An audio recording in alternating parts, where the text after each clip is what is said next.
bilateral amputee, and I'm here to talk to you about hope. Okay, not really. I just want to sound like Obama for a second there. Well, before I start, I just have a piece of advice to everyone out here. If you ever need to use anything as a makeshift hammer, don't ever use a spent hand grenade you happen to find outside your house, like I did. Without question, I was a little stupid, but I'd like to think that over the years, I've grown wiser, and inclusion is a big part of it. And when I say inclusion, it includes being okay with all kinds of hand-related humor. I'm not kidding, there's a whole cornucopia of hand jokes out there. 11 years back, I survived a freak bomb blast in Bikaner, Rajasthan when I was in 9th grade. It was a near fatal accident. I lost both my hands and severely damaged both my legs. The doctors decided to amputate my left leg due to the severity of the injuries. But my parents were very strong and they struggled hard to get the best treatment available for me. After 18 months of hospitalization and countless surgeries, I finally started walking with the help of crutches. I was also fitted with a beautiful pair of prosthetic hands which helped me with my basic chores. The accident radically transformed my life. I was physically and emotionally traumatized having lost two perfectly useful hands. I feel this was arguably this was the moment where I felt I was let down. The doctors decided, arguably, this was the lowest point of my life. But every person has their own set of limitations, and I was beginning to worry about all the things I wouldn't be able to do for the rest of my life. We all need someone to help us see beyond the limits and boundaries we set for ourselves. In my case, it was my mother. Her support, sacrifice, and dedication to me has been immeasurable. Later, one fine evening, my mother and I were discussing about improving the aesthetic appearance of my legs. On approaching the doctor, I was surprised to hear what he had to say. These were his exact words. With this kind of serious injury, leave alone beautifying them, this person will never be able to walk. He was obviously unaware that I had walked on my own to his clinic. This is one of many such incidents.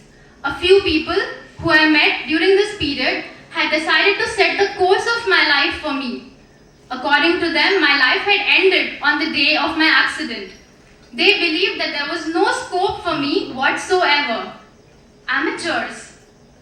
This was my breakout moment. I had to take things in my hand. Actually, every time I say something like this, my mother politely points out that I don't have hands. During my rehabilitation, I decided to enroll myself directly for class 10th examinations as a private candidate in Chennai, as I could not join regular school. I studied for 4 months and appeared for the examinations without wasting a year. I was ecstatic when my results came. I was one among the state toppers.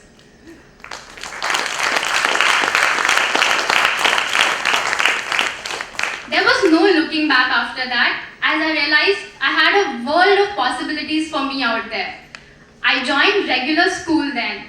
This was my first step towards inclusion. An inclusive education is one that can be achieved in a general education curriculum. It can be achieved in all the conventional classrooms where students of the same age group, irrespective of their ability, are learning the general education curriculum. Differently abled students are entitled to be free from discrimination and be provided with the same opportunities as other students. What I want to say here is this accident made me take up social work as my career. Through my extensive research on differently abled individuals, I understood the varied challenges faced by them in terms of quality education, employment opportunities, transportation, assistive devices, public amenities, and most importantly, their appearances and other people's attitudes about their impairments. Societal attitudes are significant.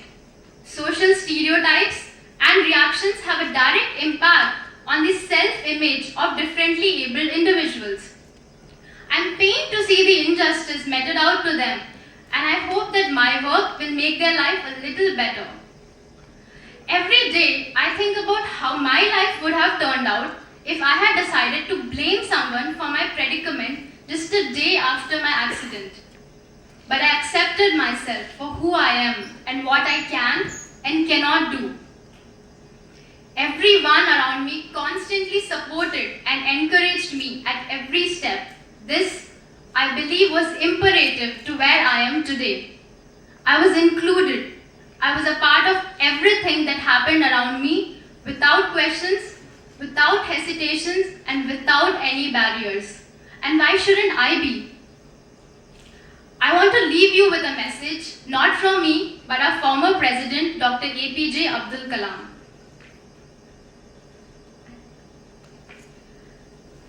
Dear Malvika, God bless you. I would like to explain an incident which took place in Rashtrapati Bhavan on 27 November 2003. I met about 1,000 differently challenged children who were taking part in the Olympics. They were extremely enthusiastic to visit Rashtrapati Bhavan, and the environment gave them happiness. To that gathering, I recited a small poem which runs like this.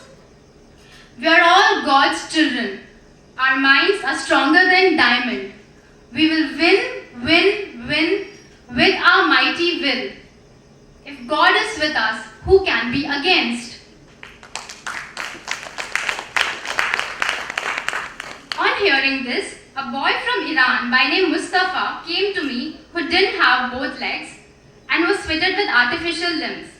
He thrust a paper in my hand. He had written a beautiful poem titled Courage in Persian language. It reads like this. I don't have legs. My mind says, don't weep, for I need not bow even in front of a king.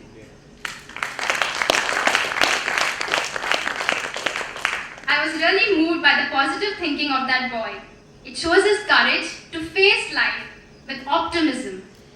I wish all of you to carry this message to make your life meaningful. Thank you.